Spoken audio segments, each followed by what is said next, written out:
Okay, my friends, here it is. The Monday morning live stream at the Thrive Like a Viking headquarters, also the Garden Like a Viking headquarters.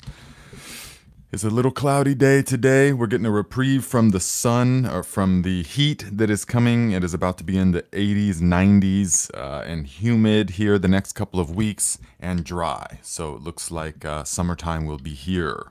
So, guys, let us know where you're at and how you're doing. We are going to finish this section on enlightened relationships, which is a lot of good stuff in here, guys. So even if you don't have the book, which I know a lot of you don't, it's okay. You can still gain from all of this. So let me know your thoughts if you have any questions. If you have read the book, chapter, I think 9, maybe it was 8. Let me know. And so we will go through that here in a moment after we do a little meditation, after I see who's here. So what's up, Creative Soil? Blessings from sunny Oklahoma. Ms. T, greetings, peace, love. It says, Grand Rising, fellow Thrivers. Send in love, light, and healing. Day 5 of the Master Cleanse, loaded with positive energy and feeling great. All right. So by day 5, you're over the thick of it, definitely. But you've done it several times before, so you already know what to expect. So that's good. That's good. Now is a great time to do the Master Cleanse. At the transition of the seasons is a wonderful time to do the cleanse, especially in the hot seasons. It's easier to not eat when it's hot out. Yeah. So yes, good luck on a continued cleanse, my friend. Brian Airy, good morning, Nate and Tribe. Much blessings and peace on this beautiful day. Look at the positive energy, guys. Pam from South Africa says, much love to you, Nate, and everyone from all the ends of the earth gathered together. That's right. Here we are. Val Thatcher, good morning, all from sunny northern Arizona. A beautiful day with a high of 81. Lots of love to the tribe and Nate. Thank you, my friend. Yes, yes. Now, I know it's a dry heat. It's a dry 81 in that area, which is, it's different. You know, when I say high 80s and 90s, I'm talking about we get like a humid kind of southern heat where it's like, it's just different. Yeah, it's very different. So, all right, guys, let us see. Jerry Bates, good morning, my friend, says, hey, all, wishing the best for this summer season for everyone. Yes, it's going to be a fantastic summer, guys. All kinds of good stuff growing in the garden.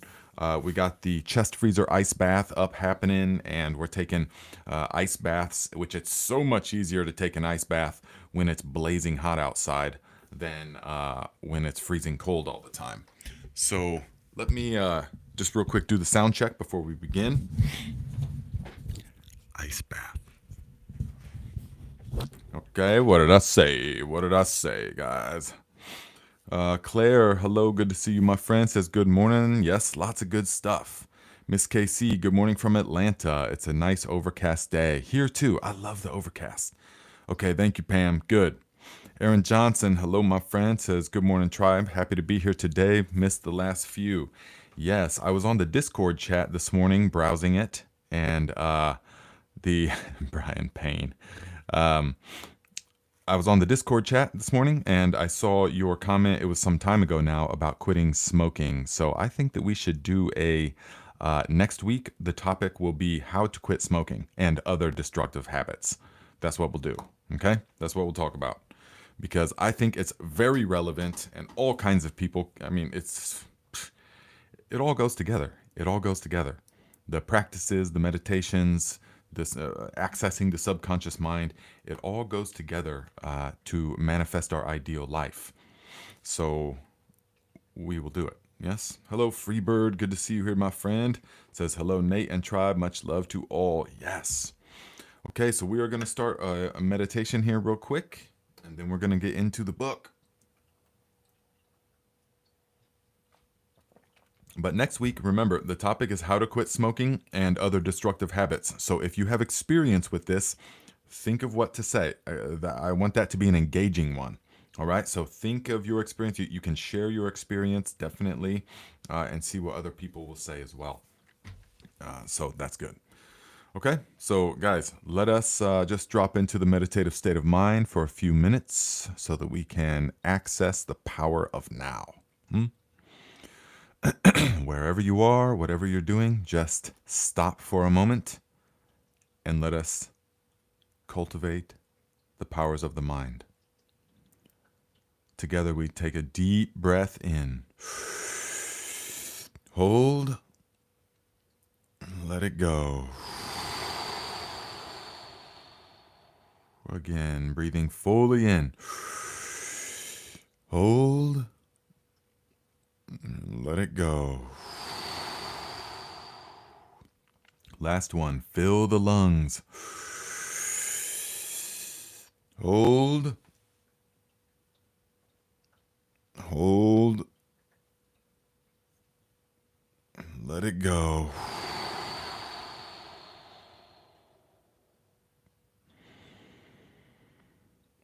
Now allow the body to breathe in whatever way it wants to breathe. Naturally, normally. Make sure the spine is straight, but the body is relaxed. Alert, attentive, but relaxed.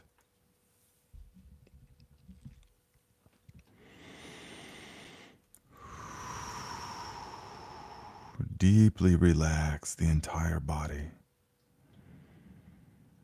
With each exhalation, you sink deeper and deeper into this relaxation.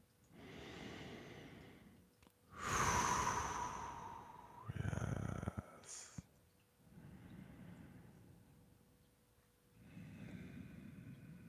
Now, bring your attention to the sensation of electricity, of life, of energy that is in your hands. Feel the hands. Feel the weight, gravity pulling to the earth. Completely relax the hands. The hands and fingers can be seen like antennae, transmitting and receiving energies from the ether all around us.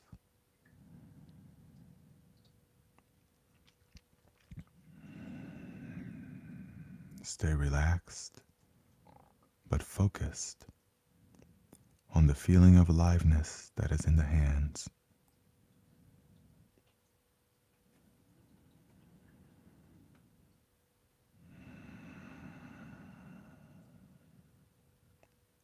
Rest your attention in the hands. Completely relax.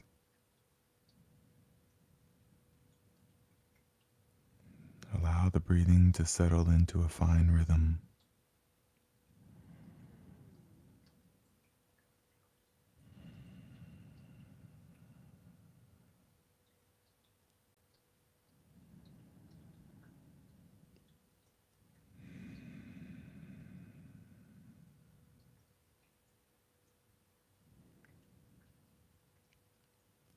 Just rest the attention with the feeling of aliveness, the weight, the energy that is in the hands.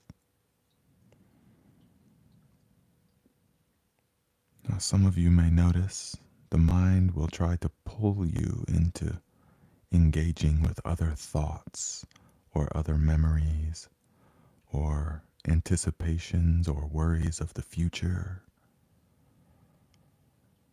The mind is constantly trying to pull you. And for the untrained mind, it is overwhelming. It will pull you in whatever direction it wants to go, based upon conditioning of the past. The ego mind is like a computer program. There's no choice. There's no free will. It just reacts based upon inputs from the past.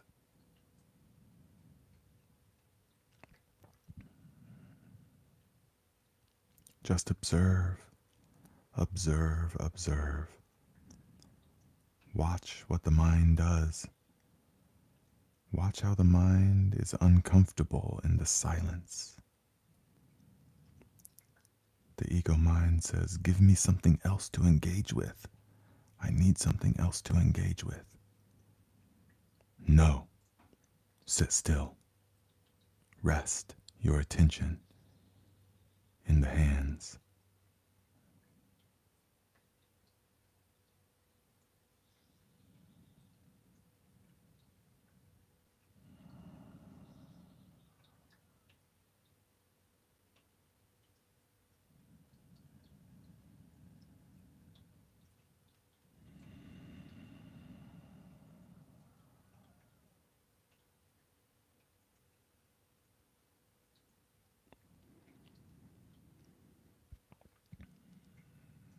If you find that the mind has pulled you into engagement again, as soon as you realize this has happened, become present and rest the attention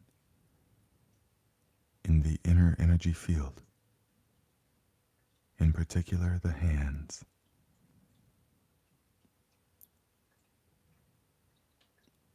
Feel the lightness in the hands. Feel how the hands are almost buoyant, light, vibrating.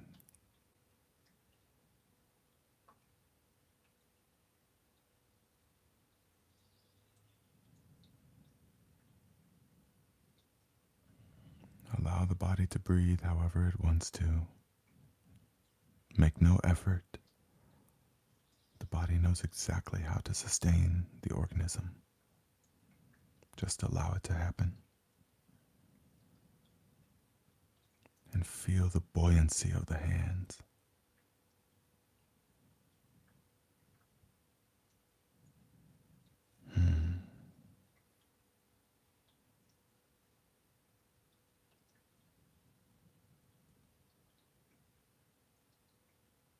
Whatever else is happening in your environment, you allow that to happen as well.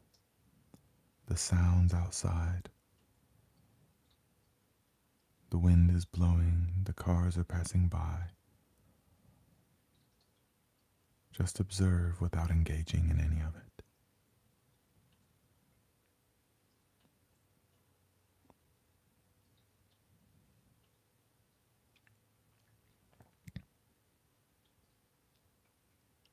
Together we take 3 deep conscious breaths, breathing fully in. Hold. And let it go. Again, fully in.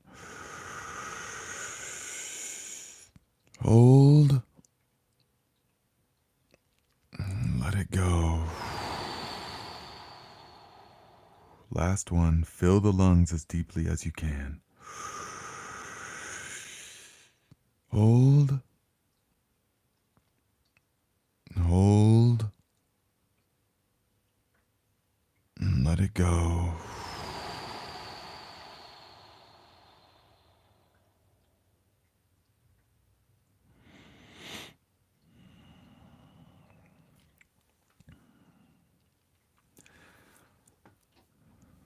Many of you will notice that that is a little bit different focus of the meditation than typical.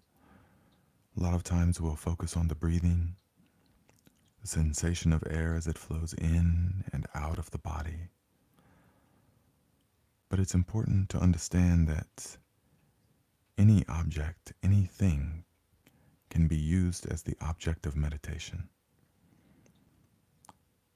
It's best to use things that are always with you and never leaving, such as the breathing, or the inner energy field of the body, as Eckhart Tolle likes to teach. And we did it that way because Eckhart likes that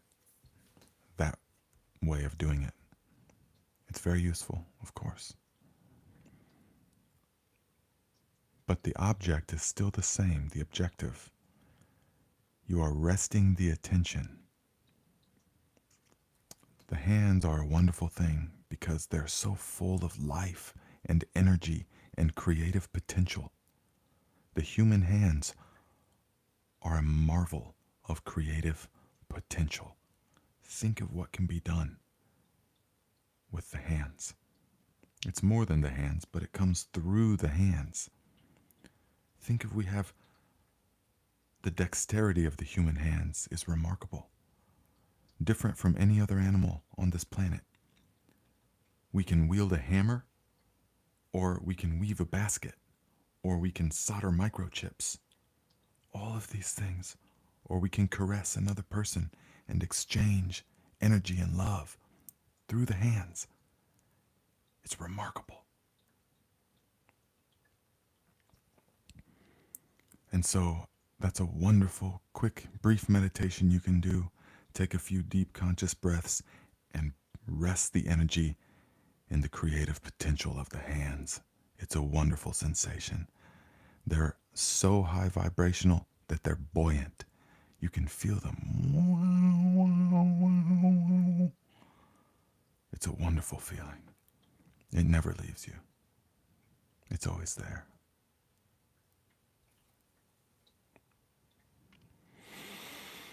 Okay, guys, so we're going to get into the book here, all right? I know everybody's feeling a good meditation. That's all it is, guys. That's all it takes is some consistency with our practice, and you will see. And I know many of you have already seen major improvements and benefits in your life based upon the practices. Now, is that something that's coming from outside? No. Is it something I or anybody is giving to you? No, not at all. It is coming from within. The practices uncover what is already there, your true nature.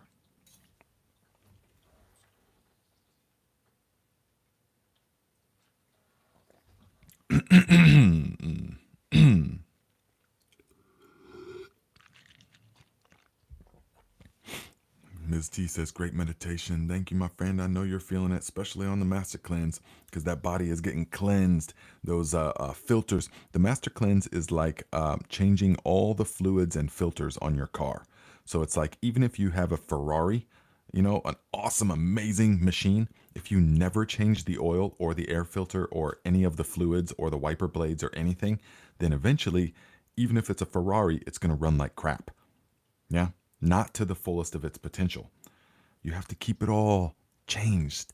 The filters, yeah? This is a great analogy because we have a lymphatic system, the liver, the kidney, the lungs, the skin, all of that stuff in our modern world needs cleansed. So guys, your detoxification game needs to be strong in this world to live a life that is resilient and thriving. Your detoxification game needs to be on point, all right? So if you're not familiar with it, begin with the Master Cleanse. And then once you live a certain type of lifestyle, it really, you detoxify consistently and you don't retoxify. You know, you retoxify as little as possible. So, okay, guys, Andre Puskas says, hi, Nate, greetings from Serbia. Great meditation. All right, Serbia, that's where you're from. Okay, that's right. I remember that. So the, let's see, Pop Herm says, Aaron, you are connecting to our connected infinite divine energy. I felt it too, definitely. Aaron Johnson said, I had my phone in my hand and the energy connection I felt from you all was breathtaking, brought a tear to my eyes. Guys, that's the real deal right there. That's what it's all about, for real. This collective energy, definitely. Okay, guys. What's up, Kenny Green? Happy Monday to all. Blessings. Yes. Okay, so let us get into it. All right. This is very important, guys, because all of us have relationships in our lives. So if you haven't read this part, then that's fine. We will read some of it, but there's some of it, the middle part, where I'm going to skip over because where he talks about the female, in particular, female pain body and things. It gets a little too particular for what I want to discuss. Yes, so it's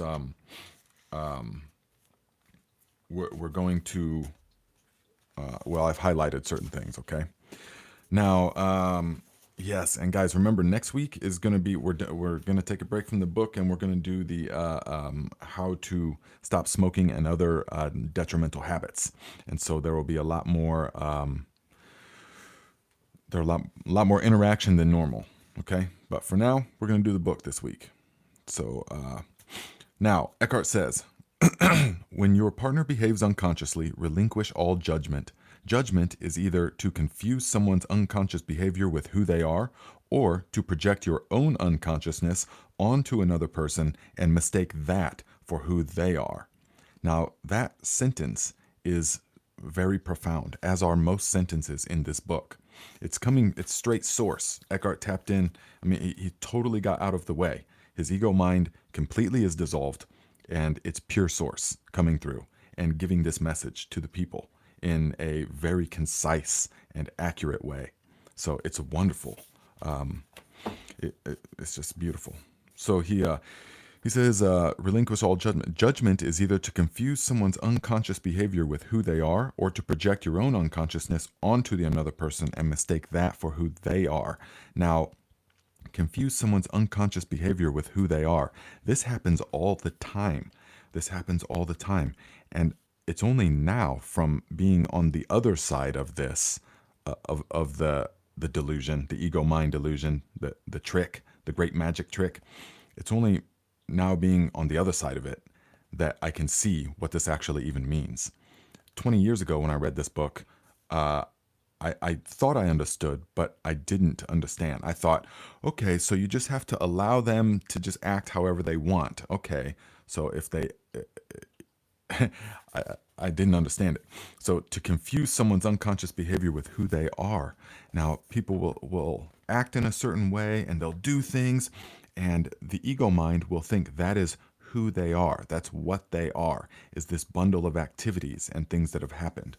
But Eckhart is saying here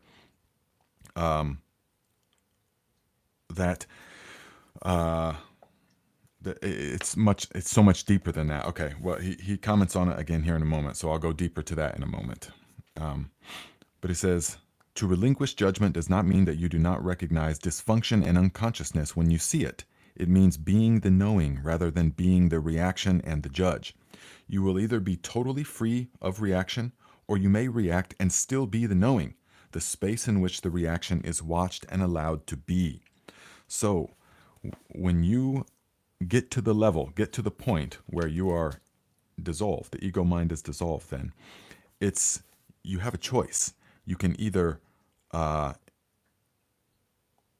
watch what is happening, or you can take action, but it's not reactive. When you're still in the dream mind, it's like someone does something and that's who they are, and so you react unconsciously, because the ego mind is a computer program based upon conditionings from the past inputs.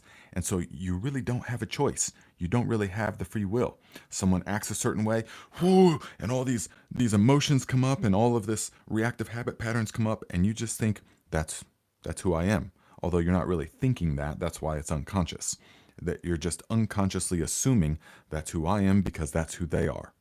And so see what they've made me done. I'm acting like this because of this situation. So Eckhart is saying it means being the knowing. Now, it doesn't mean just allowing people to walk all over you. That's not what it means. That's what I used to think it meant. I thought, well, that doesn't seem right. So when you see injustice, or when you get treated like crap, you're just gonna, okay, well, I'm just gonna be the knowing. That's not who that person is. No, it's not like that, actually. It's not like that. Because you can take massive and immediate action from a state of equilibrium. That took me many years to understand. Before the awakening process really was complete, I didn't understand that you can still take massive and immediate and forceful, if needed, action immediately and still be perfectly in equilibrium from the state of observing and knowing, from the state of knowing, as Eckhart is saying. So instead of yes, you are the space in which the reaction is watched and allowed to be. Instead of fighting the darkness, you bring in the light. Instead of reacting to delusion, you see the delusion, yet at the same time look through it. You see the delusion. You see that this is all an illusion, and that the person is trapped completely in the ego mind, but yet you can look through it and see their shining, radiant essence still, even still. He says, being the knowing creates a clear space of loving presence that allows all things and all people to be as they are. No greater catalyst for transformation exists. If you practice this, your partner cannot stay with you and remain unconsciousness. No greater catalyst for transformation exists. Listen to that. Ms. KC says, yes, my best decisions have been made when in a state of peaceful acceptance and non-attachment. Definitely. Only then do you have a choice, because otherwise it's reactive patterns. So Eckhart says, if you both agree that the relationship will be your spiritual practice, so much the better. You can then express your thoughts and feelings to each other as soon as they occur or as soon as a reaction comes up, so that you do not create a time gap in which an unexpressed or unacknowledged emotion or grievance can fester and grow. Guys, this is very important. You do not create a time gap in which the unexpressed or unacknowledged emotion or grievance can fester and grow.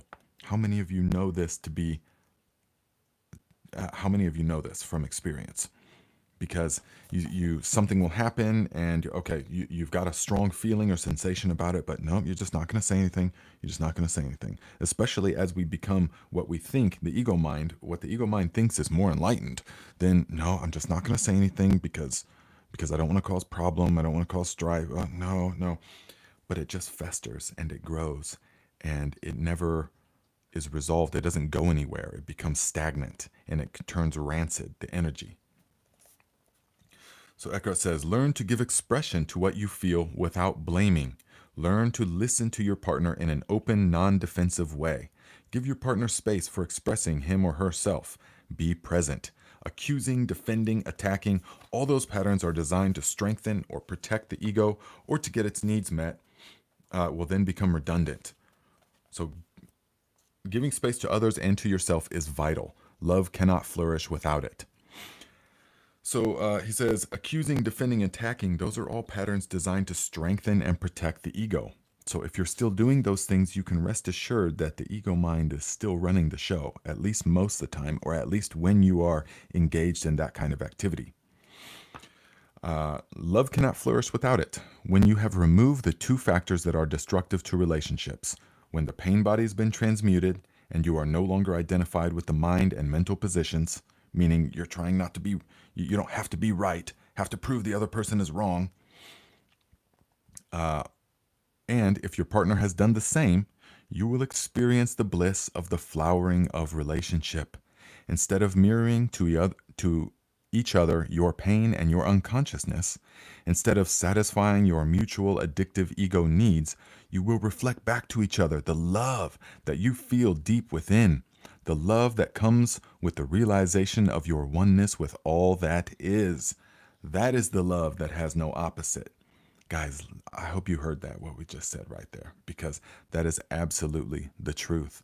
And that is what happens when the ego mind has got out of the way, when you are no longer identified with the mind and the mental position, so that you have to put the other person down or try to manipulate them in some way, because you've realized that you're already whole. You're already complete. This person can be a beautiful, flowering, wonderful thing in your life, but you cannot actually gain anything more from them. Your bucket is already maximum full. You're already full, whole, complete, everything. He says, you will then feel the love that comes with the realization of your oneness with all that is. Guys, this is the love that has no opposite. He says, if your partner is still identified with the mind and the pain body while you are already free, this will represent a major challenge, not to you, but to your partner. It is not easy to live with an enlightened person, or rather, it is so easy that the ego finds it extremely threatening. Remember this, okay? We're going to comment on a moment. Remember that the ego needs problems, conflicts, and enemies to strengthen the sense of separateness on which its identity depends.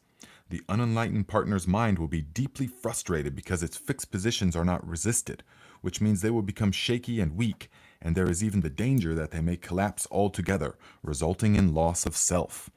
So the ego mind gets its sense of self from its sense of separateness. Because there is only the one. There is only all that is. the one. Beautiful, infinite, creative source of all that is. And the ego mind wants to think that I exist. I am an entity that exists separate from everything else. I'm separate from everything else, of course. And so then arises the fear, the delusion. And as Eckhart is saying here, remember that the ego needs problems, conflicts, and enemies to strengthen its sense of separateness on which its identity depends. Now that seems insane. It needs conflicts and problems and enemies.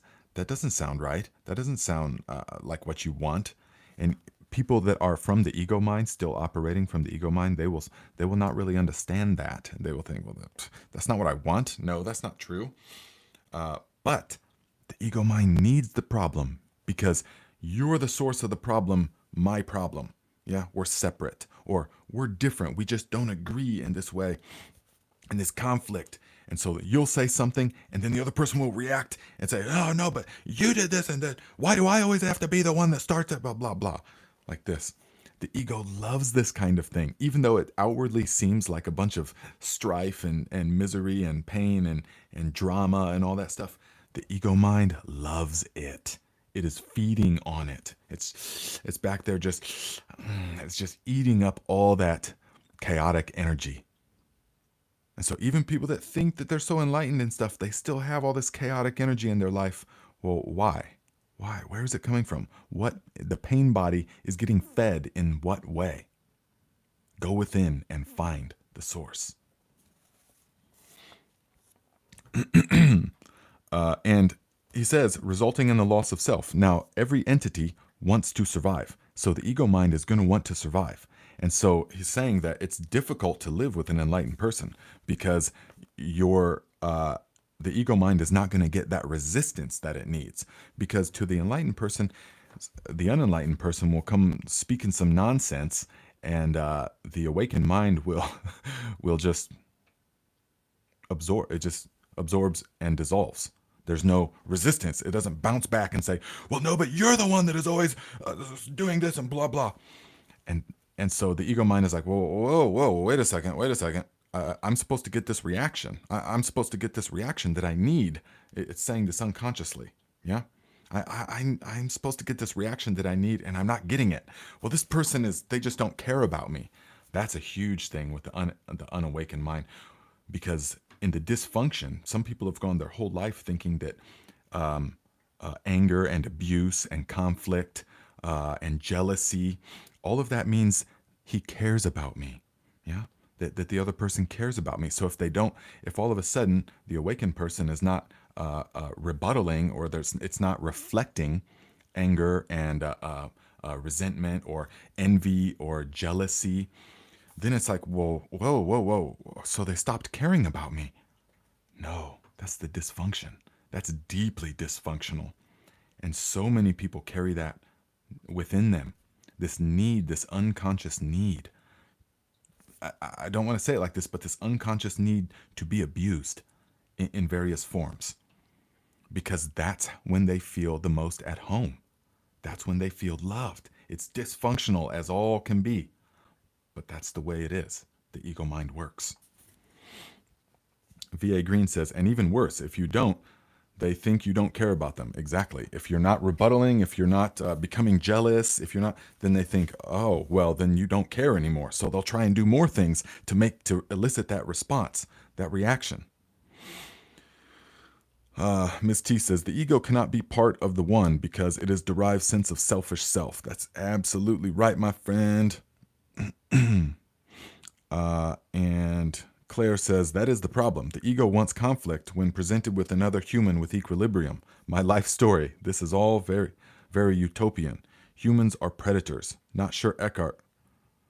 Nice portal, though. Humans are predators. It's true. It's true. Definitely. So let us carry on.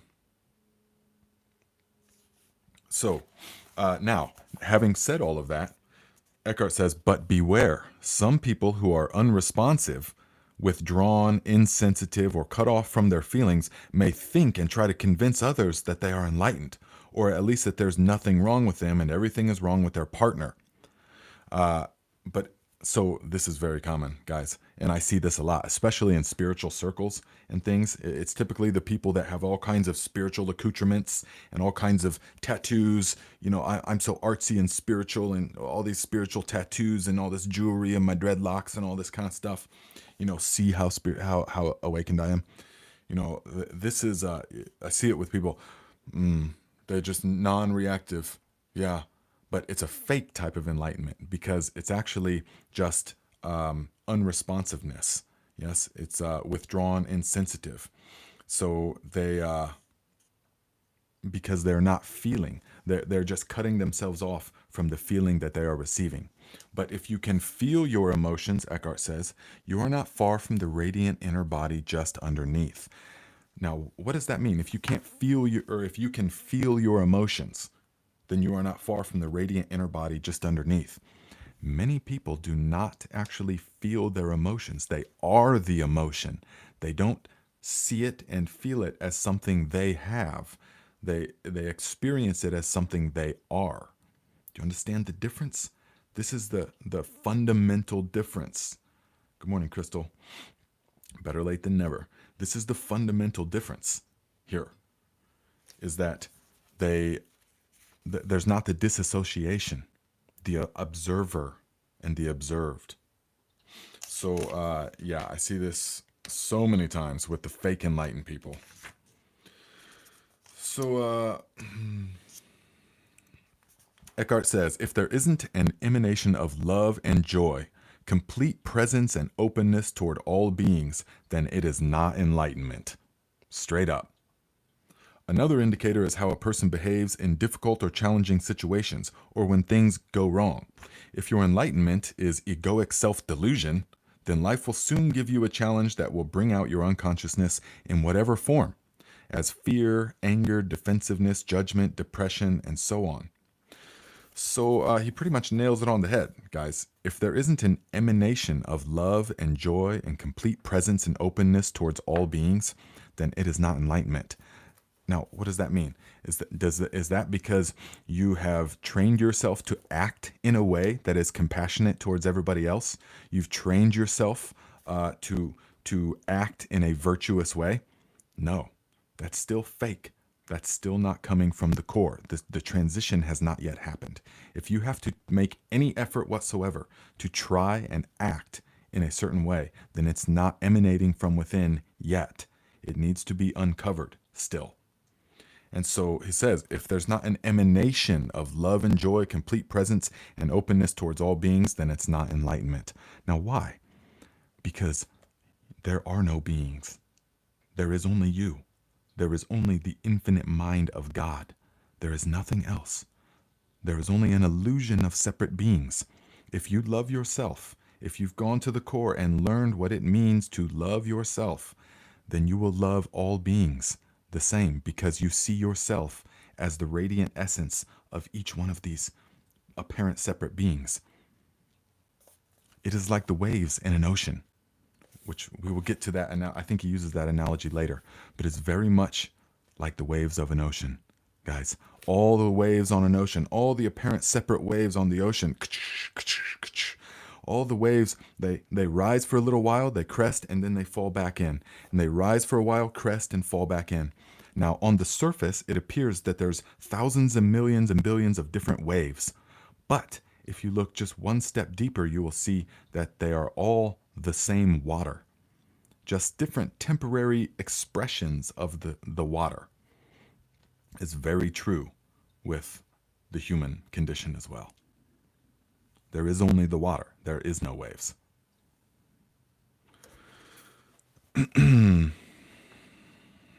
VA Green says, do you think that a person that has a very empathetic nature is possibly more vulnerable to the ego mind? Yes, it can be that way, definitely. Because some people can feel things energetically, feel things deeper. They can empathize with another person. They can take, but it's different than just empathizing intellectually. A real empath feels an energetic imprint from other energies. Yeah. And so definitely, especially, guys, unfortunately, you find a lot of very empathic people. with abusive people, with people that are sick in the mind. And so, yes, it is. It's possible that they are more vulnerable. But now, are they any less likely to awaken? Absolutely not. Is it any? Do they have less of a chance of awakening? Absolutely not. It's just different. It's just totally different energy.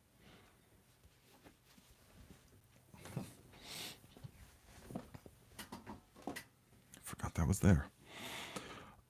So so let us see here. So then we're going to skip a few parts. So if you're a woman or if you have the book, you should read the next couple of pages. We are not going to comment on them right now because I don't have expert knowledge with the collective female pain body, and he talks about, well, things I don't have any knowledge about. So we will skip to the first things I do have knowledge about.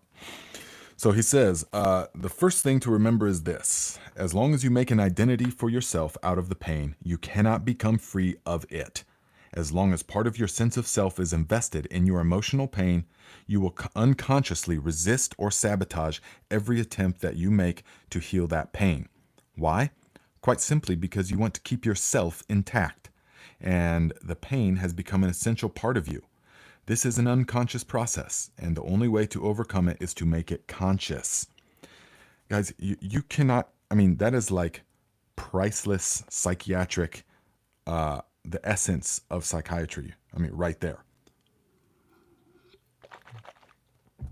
So the first thing to remember is this: as long as you make an identity for yourself out of the pain, you cannot become free of it. Now, what does that mean? So unfortunately, and it's so much easier to see it in other people first than it is to see it in yourself, but so many people have created an identity for themselves out of their pain. Now, this can be emotional pain or physical pain that they have. And you can tell by the way that when you first meet a person, if they are introducing themselves as a person that has this or that condition, or that has this or that limitation. Well, I'm limited in this way. Well, I have this mental disease, or I have this I was abused, and I'm a survivor of this and that. On one level that is okay, and that's true, but I'm not sure why the sound is popping. Sorry. On one level, that is true. But also, when you create an identity out of the pain or out of the ailment or out of the abuse that you received as a kid, whatever you've created the identity around, you cannot become free of it as long as it is part of your identity. Do you understand that? That is why so many people recreate situations in their life when they have an identity. Well, I'm a victim of abuse, or I, was in an abusive relationship. Now, you can say that, and that can be true, but if you've created an identity around it, do you understand the difference?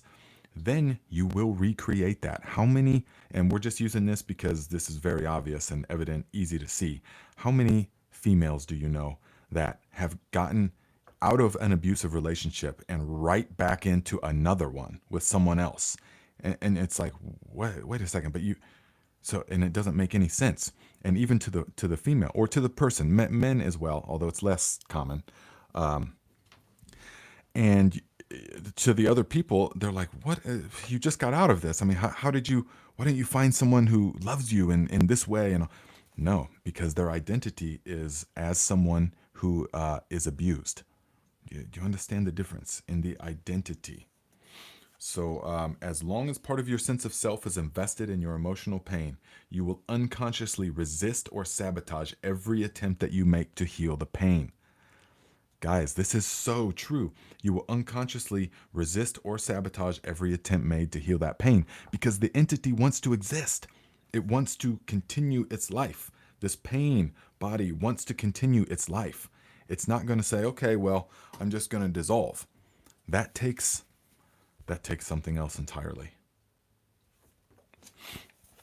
So Eckhart says to suddenly see that you are or have been attached to your pain can be a quite a shocking realization.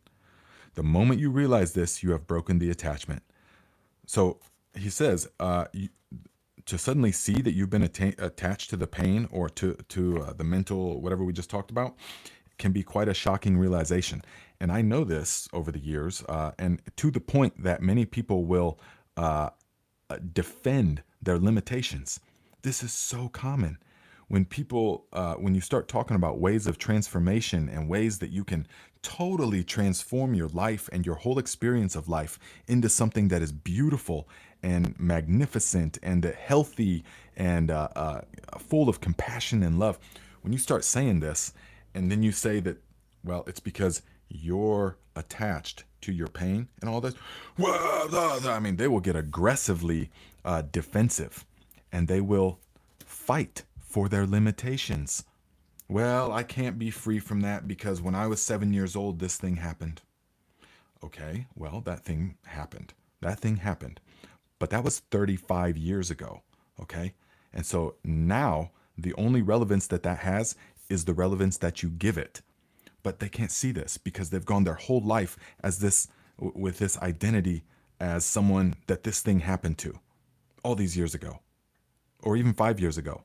This abusive person or this death, this can also happen, and for the rest of their life, they'll have an identity around this person in mourning. So the moment you realize this, you have broken the attachment.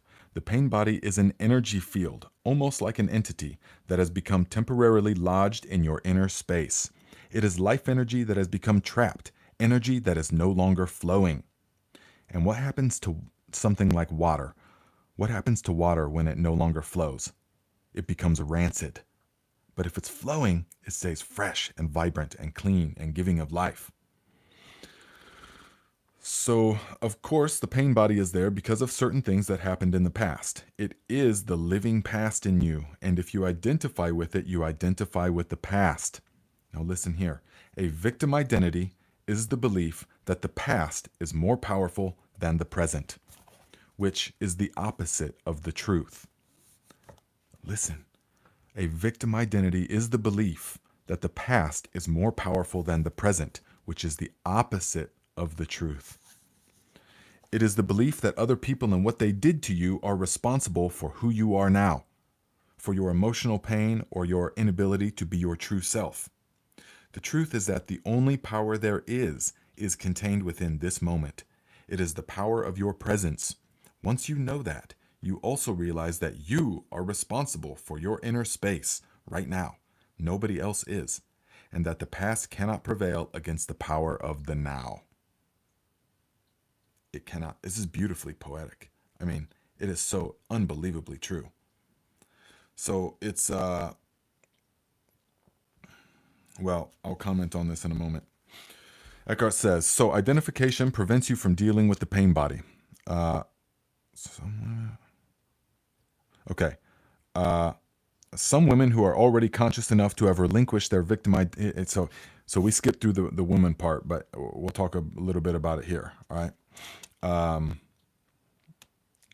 So identification prevents you from dealing with the pain body. Some women who are already conscious enough to have relinquished their victim identity on the personal level are still holding on to a collective victim identity. What men did to women, in quotations. They are right, and they are also wrong. They are right inasmuch as the collective female pain body is in large part due to male violence inflicted on women and repression of the female principle throughout the planet over millennia. They are wrong if they derive a sense of self from this fact and thereby keep themselves imprisoned in a collective victim identity. So that is the key that I want you to hear. They are wrong if they derive a sense of self from this fact and thereby keep themselves imprisoned in a collective victim identity. We see this in our modern society all the time. Keeping things alive. We see this in America a lot, especially in the last 4 years.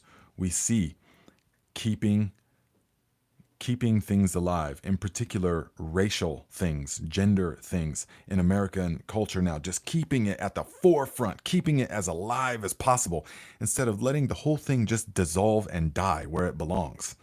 the whole thing. Instead, we'll talk about that in another way. But why? Because it keeps them imprisoned in a collective victim identity. And if you believe that you are a victim, meaning that if you believe that the past is more powerful than the present, and that the belief that what other people did to you is responsible for who you are now, then you will continue to allow that to happen. Do you understand why the society wants people held in a victim mentality? Because if you believe that what other people did to me is the reason that I am like this in life, then that will perpetuate. You can be controlled. A victim mentality is easy to control if you believe that what other people have done to you are the cause of your present and your future. So once you start believing that, then you can be controlled very easily. And so that is why it is pushed so heavily. And Eckhart is saying the same thing with other words.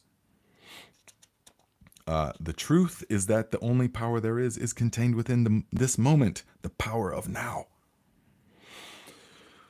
So Brian says, I struggle to break the chains of the past, working on this every day. You will get there, my friend. You will get there, and it will come. If you earnest enough, if you are thirsty and hungry enough for it, it will happen. And all of a sudden, it will become clear. And it will be like you woke up from a dream. And you will see that there's never been a past. There's never been a past. We're only working to break free from an illusion. There is no past. Now, the ego mind says that doesn't make any sense. Well, just keep digesting it. It will make sense. Okay,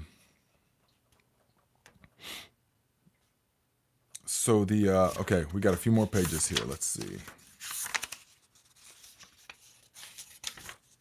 So, let us see here.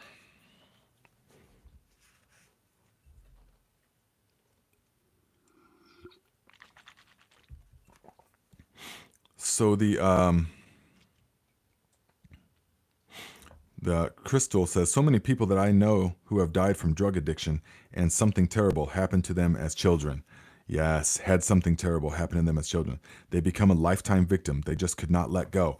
This is so true, guys. So true. As many of you know, I had my own serious battles with addiction for several years that almost killed me several times in several ways.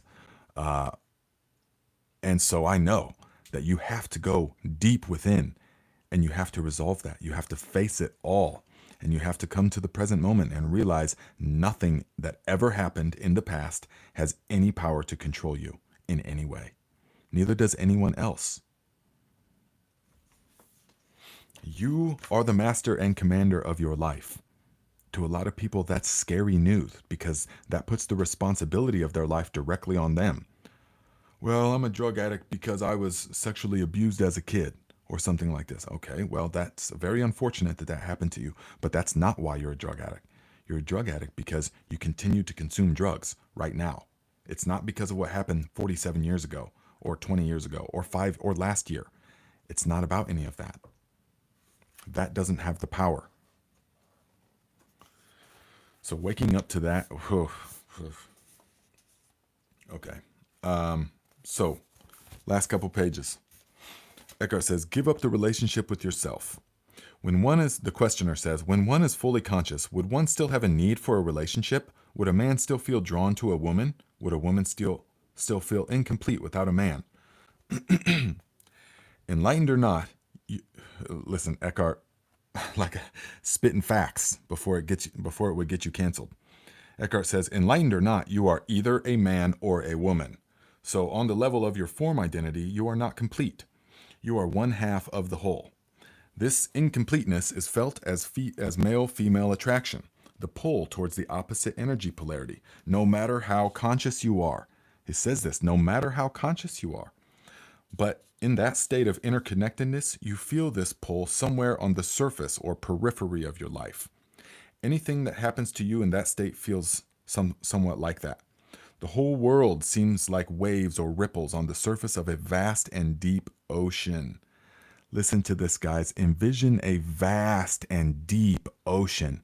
The ocean, way out in the Pacific, miles and miles deep. You can't see land anywhere, just dark, just deep blue water. Water that is so deep that light can't even reach the bottom. At the very bottom, it is still and silent and dark and peaceful and perfect and serene.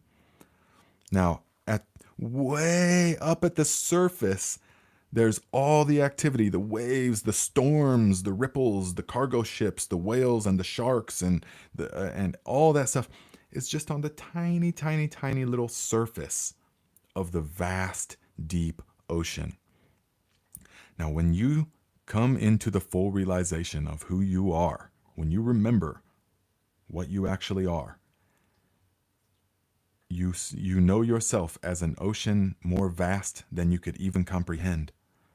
And anything that is happening is just waves and ripples on the surface. It's still happening, but it's just on the surface. And it can't do anything to disturb the infinite peace that is within you. So he says, you'll still feel that. You'll still feel the pull toward the opposite. You'll still feel attraction.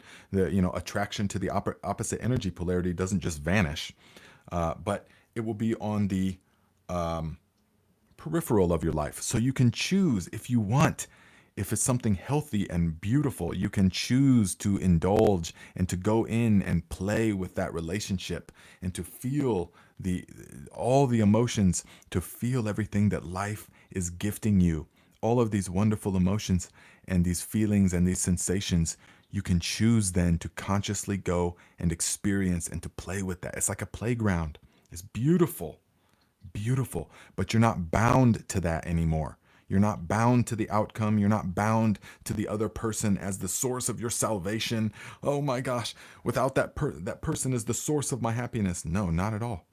They can be a part of your happiness, but they are not the source of it, not even close. The source comes from the vastness within.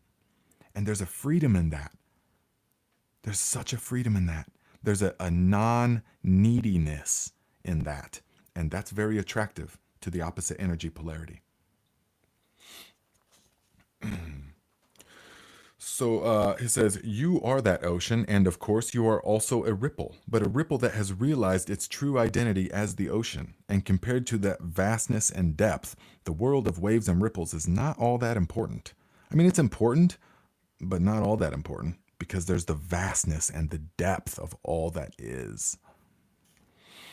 Now, he says, this does not mean that you don't relate deeply to other people or to your partner. In fact, you can relate deeply only if you are conscious of being. Coming from being, you are able to focus beyond the veil of form. In being, male and female are one. Your form may continue to have certain needs, but being has none. It is already complete and whole. So if those needs are met, that is beautiful. But whether or not they are met makes no difference to your deep inner state. It makes no difference. And to people still trapped in the ego mind, they can't fathom that. What do you mean? I have to find a partner because they will complete me. I have to have that love, and that's when I will be complete and whole in life. No, that's an illusion of the ego. It absolutely is. You're whole and complete right now already. And until you realize that, you will bring to a relationship a needy, addictive, egoic sort of need. And it can be to various degrees. It can be to varying degrees. Some of it can be quite brutal. Some of it can just be meh. Eckhart says, so it is perfectly possible for an enlightened person, if the need for the male or female polarity is not met, to feel a sense of lack or incompleteness on the outer level of his or her being, yet at the same time be totally complete, fulfilled, and at peace within. You see what he's saying? That's the way the energy works. The yin yang, polarities, a dance of polarities. And so on the physical world, you are either male or female, one of the polarities. And so there will feel that attraction. There will feel that pull. And so that doesn't go away because we're still in this realm of form. But so many people want to deny that. And I saw that a lot in my traveling in the world. A lot of monks of various religions will straight deny the energy polarity instead of embracing it it's different. We could talk about that in depth later. Okay, this is the last page, guys. And let us see here. If you cannot, so Eckhart says, if you cannot, the questioner says, is it not true that you need to have a good relationship with yourself and love yourself before you can have a fulfilling relationship with another person? Eckhart says, if you cannot be at ease with yourself when you are alone, you will seek a relationship to cover up your unease. That's the essence of codependency right there. When you say someone is codependent, if you cannot be at ease with yourself when you are alone, you will seek a relationship to cover up your unease. This is the essence of codependency. And they will call it love. They will call it love, but it's really an egoic, addictive neediness. He says, you can be sure that the unease will then reappear in some other form within the relationship, and you will probably hold your partner responsible for it. All you really need to do is accept this moment fully. You are then at ease in the here and now and at ease with yourself. Now, it's so simple yet profound. This whole book leads to this. All you really need to do is accept this moment fully. You are then at ease in the here and now and at ease with yourself. Now, the ego mind says, okay, well, I accept this moment. And it looks around, okay, nothing has changed. Okay, that didn't work. That's what the ego mind says. But if you fully accept it, it changes everything. It changes everything because remember, this moment is not a moment in time. It is the now. It never changes. There is only this moment. Okay, last paragraph. But do you need to have a relationship with yourself at all? Why can't you just be yourself? When you have a relationship with yourself, you have split yourself into two, I and myself, subject and object. That mind-created duality is the root cause of all unnecessary complexity, of all problems and conflict in your life. In the state of enlightenment, you are yourself. You and yourself merge into one. You do not judge yourself. You do not feel sorry for yourself. You are not proud of yourself. You do not love yourself. You do not hate yourself. The split caused by self-reflective consciousness is healed. Its curse removed. There is no self that you need to protect, defend, or feed anymore. Listen to that. There is no self that you need to protect, defend, or feed anymore. When you are enlightened, there is one relationship that you no longer have, the relationship with yourself. Once you have given that up, all your other relationships will be love relationships. The realization of unity. So, there is one relationship that you no longer have, and that is the relationship with yourself. Because there is no I and myself. There is only the one. There's never been two or 10,000. There's only one. There's only one. Okay, guys. So that is the end of that chapter. I hope that you gained something from it. Next week, we're going to talk about how to quit smoking and other destructive habits.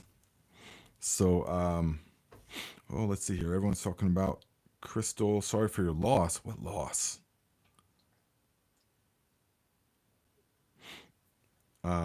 Okay. Crystal says, the father of my children died a couple of weeks ago.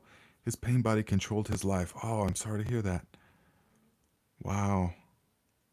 His pain body controlled his life. So I would assume it was somewhat self-inflicted or lifestyle induced and not like a tragic, unforeseen something.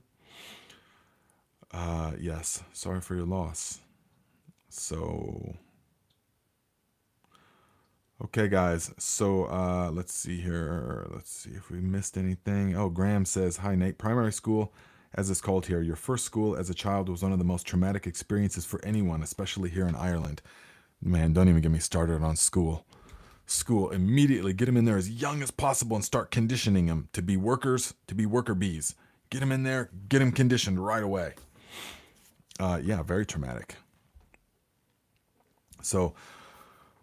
Okay, guys, hopefully you gained something from that. So be thinking about something for next week so that you can give some input.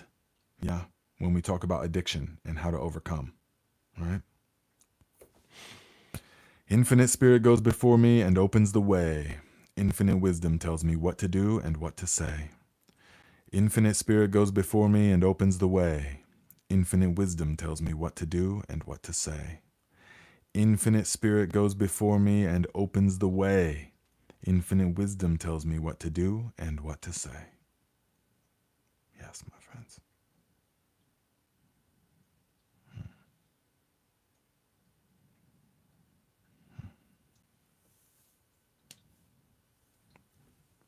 Yes, thank you, V.A. Green. Thank you, Val. Thank you, Teresa, Aaron, Pam. Thank you guys for participating, Ms. T. Yes, have a good week. Glad you guys are all here. Grandma Zoo, I saw you. Yes, Brian, Crystal. Thank you guys.